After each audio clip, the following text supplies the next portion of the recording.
সিরিয়ায় জঙ্গি গোষ্ঠী আইএসের লক্ষ্যবস্তুতে ব্যাপক হামলা চালিয়েছে যুক্তরাষ্ট্র। মার্কিন বাহিনীর উপর আইএসের সাম্প্রতিক হামলার বদলা নিতে প্রেসিডেন্ট ডোনাল্ড ট্রাম্পের নির্দেশে এই অভিযান চালানো হয়েছে, এমন তথ্য জানিয়েছেন মার্কিন প্রতিরক্ষা মন্ত্রী পিট হেগসাথ। আর সেদিকে যুদ্ধবিরতিতে আওতায় সিরিয়ার আলেপ্পো ছেড়েছে এসডিএফ যোদ্ধারাও।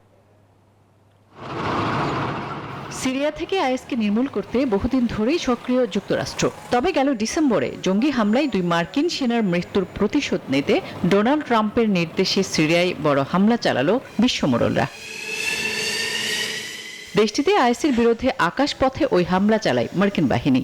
20টিরও বেশি বিমানে পরিচালিত এই অভিযানে 35টির বেশি লক্ষ্যবস্তুর উপর 90টির বেশি নিশানায় আঘাত আনা হয়েছে।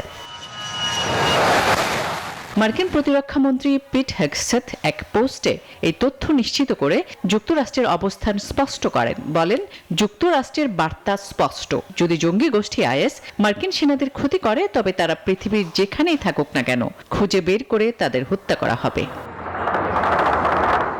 এদিকে সিরিয়ার আলেপ্পোতে নিজেদের নিয়ন্ত্রণে থাকা 2টি এলাকা থেকে যোদ্ধাদের সরিয়ে নিয়েছে কুর্দি নেতৃত্বাধীন সিরিয়ান ডেমোক্রেটিক ফোর্সেস এসডিএফ। শহরটিতে রক্তক্ষয়ী সংঘর্ষের পর যুদ্ধবিরতির আওতায় এই সিদ্ধান্ত নেয় কুর্দি যোদ্ধারা।